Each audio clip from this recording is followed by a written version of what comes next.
Jadi ada pertanyaan terkait sholat Jumat. Ya, terkait sholat Jumat. Jadi kita tahu bahwa sholat Jumat itu sendiri adalah sholat yang difardukan dalam agama bagi diantaranya adalah syarat-syaratnya itu harus dzukurah, ya. Dzukurah artinya laki-laki. Jelas ya. Yang ditanyakan itu seperti ini.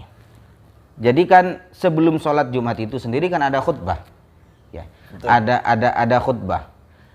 Bagaimana pandangan fikih sebenarnya? Misalkan kita tuh datang ke masjid tidak mendengarkan khutbah, artinya bisa jadi lambat atau yang lain sebagainya. Jadi langsung datang ke masjid, langsung ikut sholatnya saja, ndak ikut khutbahnya. Itu sendiri pandangan fikih sendiri itu bagaimana? Apakah mohon maaf, bahas pahala ini, apakah mendapatkan pahala sholat Jumat apa enggak? Sementara orang yang ikut khutbah saja, mendengarkan khutbah saja, itu bilang uskut saja atau ansit saja, itu sudah membatalkan terhadap pahala itu sendiri. Apalagi mungkin dia itu enggak ikut khutbah sama sekali, tiba-tiba datang langsung sholat. Itu bagaimana pandangan fikih, Ustaz? Ya, di fikih itu kan sudah jelas, makana aksaru fi'lan kana aksaru fatlan. Oke. Kita kalau hanya menututi sholat Jumatnya, tidak nututi khutbahnya, yang jelas lebih banyak pahalanya yang menututi dari awal. Ya, benar. Sekarang kalau yang jadi masalah itu masalah sah dan tidaknya mungkin. Sah dan tidaknya, Gini, ditafsir kalau masalah sah dan tidaknya itu menututi Jumat, menututi apanya itu? Sholat, dia hanya menangi sholatnya saja. Jadi khutbahnya dia tidak ikut, tiba-tiba datang ke masjid langsung Allahu Akbar takbiratul ihram bersama imam. Ini ada dua pendapat, cuman yang masyhur, yang muktamad itu kalau hanya menututi sholatnya, asalkan menututi satu rakaat dengan imam, rakaat yang dianggap rakaat yang mahsubah ya. Rakaat yang mahsubah itu rakaat terakhir sebelum ruku.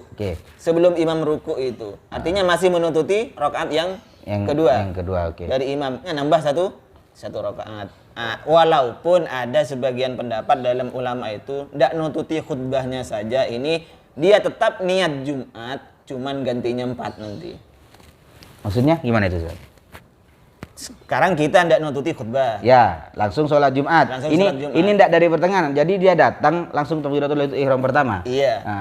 Ini menurut sebagian ulama, dia wajib niat Jumat tetapi berdiri lagi nambah 2 rakaat nanti. Berarti jadi sholat zuhur. Setelah 2 rakaat itu. Iya. Jadi 2 rakaat itu ikut imam. Cuman dia tidak ikut khutbah ini masalahnya. Makanya khutbah ini maqama rakaata ini minal fard, kata mereka yang mewajibkan. Kata pendapat yang ini. Makanya harus menambah lagi 2 rakaat. Jadi menjadi 4 rakaat. Tapi niatnya tetap Jumat. Iya. Misalkan ini Ustadz, dia itu hanya menangi 1 rakaat. Jadi dia pas datang ke masjid, tiba-tiba sudah selesai 1 rakaat. Itu bagaimana pelaksanaan sholat Jumat? Itu tetap menambah 1 rakaat. Menambah 1 rakaat asalkan si makmum masbuk ini tetap menututi 1 rakaat yang dihitung 1 rakaat. Artinya sebelum imam ruku di sholat di rakaat yang kedua. Oke. Itu tetap. Jadi setelah misalkan udah ikut 1 rakaat, setelah salam si imam dia bangun lagi nambah 1 rakaat. Beda halnya sekarang kalau si imam di rakaat kedua sudah ruku. Sudah ruku. Kalau sudah ruku bagaimana? Dia tetap menambah 4 rakaat, 3 rakaat, 4 rakaat lah jadinya. Harus 4 rakaat. Harus 4 rakaat. Cuman itu ikut enggak, Ustaz? Ikut terus. Takbiratul ihram juga. Dan wajib niat sholat Jumat. Ini yang dikatakan sholat. Wala nawa wala sholat. Ya itu. Itu niatnya 4 rakaat apa 2 rakaat nanti? 2 rakaat tetap. Cuman sholatnya 4 rakaat. Oke.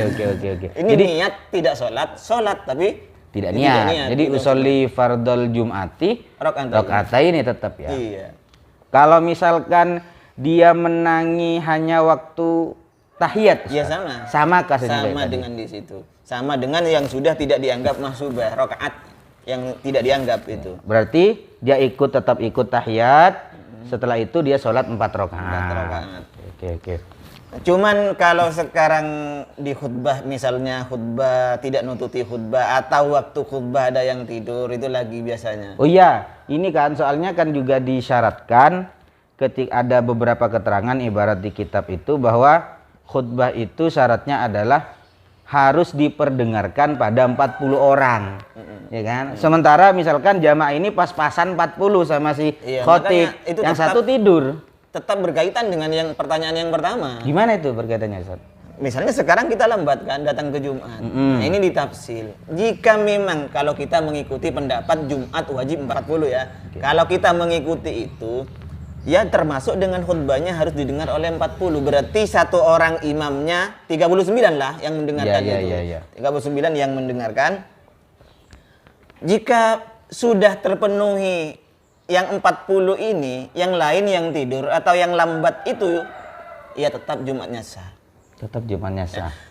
Tetapi apabila memang kurang dari awal terus ada yang lambat, maka Jumatnya ada sah. Kalau ikut minimal 40. 40. Oke.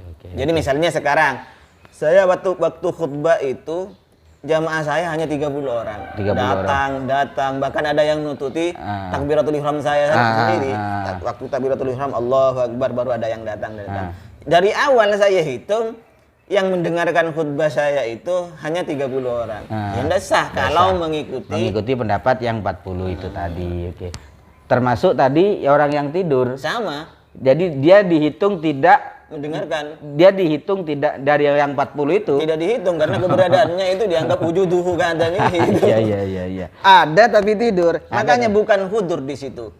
Jelas ibarat di kitab bukan huduru arba'ina kan, bukan hadirnya 40 tapi sama kan, mendengar khutbah. 40 orang mendengar khutbah. Nah, misalkan mendengarkan khutbah tapi di luar masjid, Ustaz. Jadi dia masih di parkiran bawa motor. Tidak masalah, yang penting mendengar. Jadi justru yang tidak ada di dalam masjid, meskipun tidak ada dalam masjid tapi dia mendengarkan khutbah, itu masuk sama yang 40. Makanya si khotib itu kalau ndak ada speaker ya, ndak ada speaker harus bil kuwah benar. Harus dengan suara yang lantang. Suara yang lantang agar suaranya bisa didengar oleh 40 orang itu tadi atau 39 orang.